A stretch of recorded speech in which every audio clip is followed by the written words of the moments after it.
온 이스라엘이 헤브론에 모여 다윗을 보고 이르되 우리는 왕에 가까운 혈족이니이다.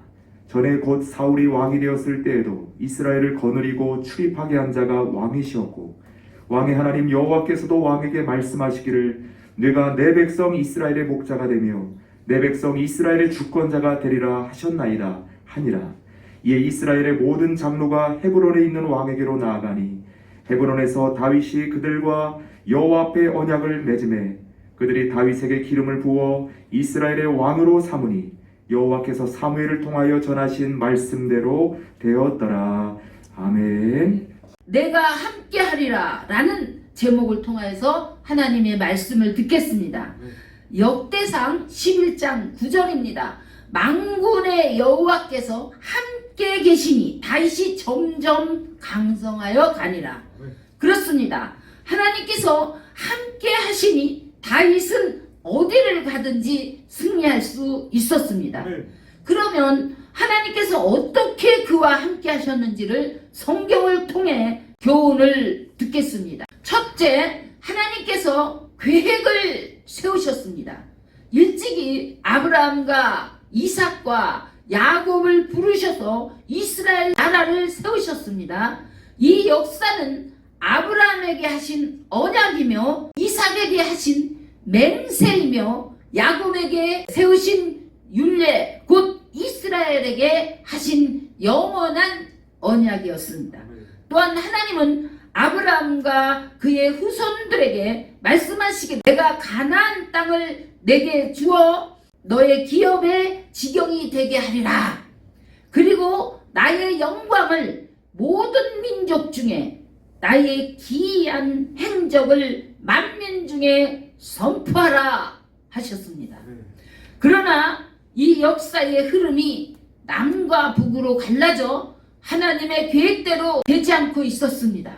그때 하나님은 이스라엘 민족을 향한 계획을 이루시기 위하여 일찍이 다윗을 선택하시고 그를 이스라엘의 주권자로 삼으실 것을 작정하셨습니다. 그리고 선지자 사무엘을 이새의 집으로 보내시고 그의 아들 다윗에게 기름을 붓도록 하셨습니다.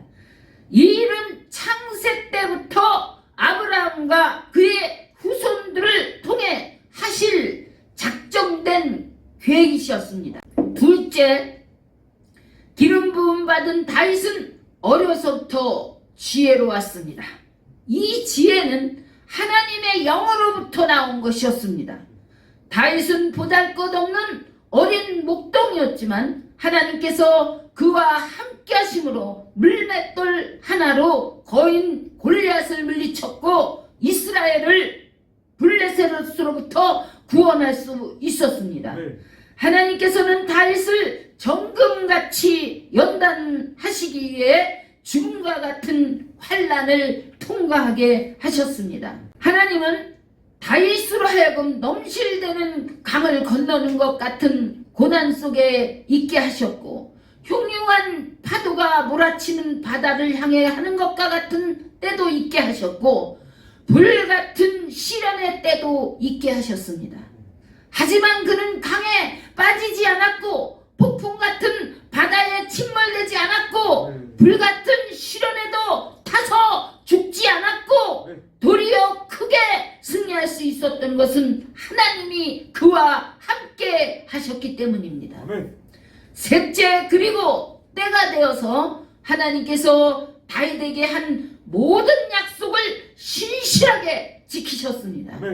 다윗도 오직 하나님의 약속만을 믿고 하나님만 의지하며 하나님의 법을 지키며 그의 명령에 순종하였습니다. 다윗의 많은 고백 중에 시편 3편을 보겠습니다. 여호와여, 주는 나의 방패시오 나의 영광이시오 나의 머리를 드시는 자이십니다. 내가 나의 목소리로 여호와께 부르짖으니 그의 성산에서 응답하시는도다. 내가 누워 자고 깨었으니 여호와께서 나를 붙드시미로다. 천만인이 나를 에워싸 진친다 하여도 나는 두려워하지 아니하리로다. 구원은 여호와께 있사오니 주의 복을 주의 백성에게 내리소서 하고 고백하였습니다. 또 시편 23편에서는 여호와는 나의 목자이시니 내가 부족함이 없고 사망의 음침한 골짜기를 지날 때에도 주의 지팡이와 막대기로 나를 안위하여 주시며 원수의 목전에서 내게 상을 차려주시고 기름을 내 머리에 부으셨으니 내 잔이 넘치나이다. 내 평생의 선하심과 인자심이 반드시 나를 따르리니 내가 여호와의 집에 영원히 살리로다. 하나님은 나의 산성이요 나의 방패요 나의 요새시요 나의 피할 바이시라 고백하며 자신과 항상 함께 하시는 하나님을 찬양하였습니다. 다윗은 사울처럼 하나님의 말씀을 소홀히 여겨 하나님을 실망시키지 않으셨습니다. 하나님께서 말씀하십니다. 내가 사울에게 실망하여 다윗을 뽑아 왕으로 세워서 내 뜻을 이루었다. 지금도 사울 같은 자들이 많다. 나는 속지 않는다 하십니다. 역대상 14장 1절 2절을 보면 예루살렘에서 다윗이 통치하던 때에 두로왕 히람이 찾아왔습니다. 두로왕 히람이 다윗에게 사신들과 백양목과 석수와 목수를 보내 그의 궁전을 건축하게 하였더라 했습니다. 다윗이 여호와께서 자기를 이스라엘의 왕으로 삼으신 줄을 깨달았으니 이는 그의 백성 이스라엘을 위하여 그의 나라가 높이 들림을 받았음을 알미였더라. 다윗은 하나님께서 자신을 택하여 왕으로 세우신 목적을 알았습니다. 그것은 자신을 통해 하나님의 나라와 백성을 위하고 그의 나라가 높이 들림을 받게 되는 것이었습니다. 넷째, 하나님께서 다윗과 함께 하셨고 그에게 계획하신 것을 다 성취하셨습니다. 다윗이 왕이 되자 이스라엘을 괴롭혀왔던 블레셋 사람들이 다시 쳐들어왔습니다. 그러한 위기 앞에 다윗은 여호와 하나님께 나아가 여쭙고 하나님께서 명령하시는 대로 순종하였습니다. 우리는 여기서 중요한 교훈을 얻을 수 있습니다. 다윗은 언제나 하나님께서 승리를 주신다는 약속을 믿고 끝까지 순종하였습니다. 그러나 그보다 앞서 왕으로 세운 사울은 자신의 생각대로 하나님의 말씀이 아닌 사람의 말에 귀를 기울였고 하나님이 허락하시지 않는 전리품을 취하였습니다. 또한 사울은 사무엘 선지자가 와서 하나님께 드려야 할 제사를 월권하여 자신이 드렸습니다. 이러한 사울과는 너무나 다르게 다윗은 하나님의 중심과 말씀 중심으로 하나님과 의합되어 순종보다 더한 복종을 하였습니다. 그러므로 그는 하나님과 동행하며 하나님과 동역할 수 있었습니다. 그리고 다윗은 하나님을 모시기 위한 성전, 더 나아가 세계 열방의 구원을 위한 성전 건축을 준비하였습니다.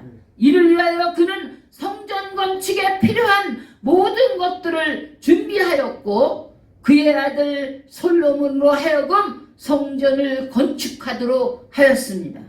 그리고 분열된 이스라엘의 12지파를 하나가 되게 하며 통일 이스라엘 왕국을 이루었습니다. 이 통일의 역사는 흩어진 세계 열방을 하나님 안에서 하나가 되게 하는데 기초석이 되었습니다. 현재도 분명 다윗 같은 하나님의 사람이 있습니다. 다섯째, 다윗 왕은 하나님께 감사와 찬양으로 경배하며 하나님께 영광을 올려드리며 선포하였습니다.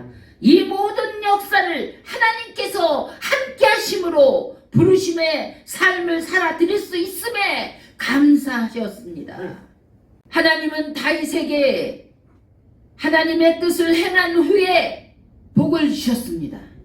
평안의 복과 종기의 복과 자녀가 잘 되는 복과 가문이 잘 되는 복과 나라가 형통하는 복을 주셨습니다. 그 무엇보다도 그의 왕위와 영원한 은총의 복이 자손 대대로 이루어지게 하심으로 인류의 구원자 만왕의 왕인 예수를 그의 가문을 통해 육신으로 올 수 있게 하였습니다. 하나님께서는 이 모든 일을 권능과 주권으로 행하셨습니다. 더 나아가 하나님께서는 세상 끝날까지 세계 모든 백성을 구원하여 영원한 하나님의 나라를 세우시는 일을 이어가고 계십니다. 이 일은 인류 역사 속에 획을 긋는 하나님의 놀라운 역사하심입니다. 끝으로 다윗이 하나님께 감사 찬양을 드렸던 고백을 들어보겠습니다. 역대상 16장 23절에서 35절입니다. 온 땅이여 여호와께 노래하며 그 구원을 날마다 선포할지어다. 그의 영광을 모든 민족 중에 그의 기이한 행적을 만민 중에 선포할지어다.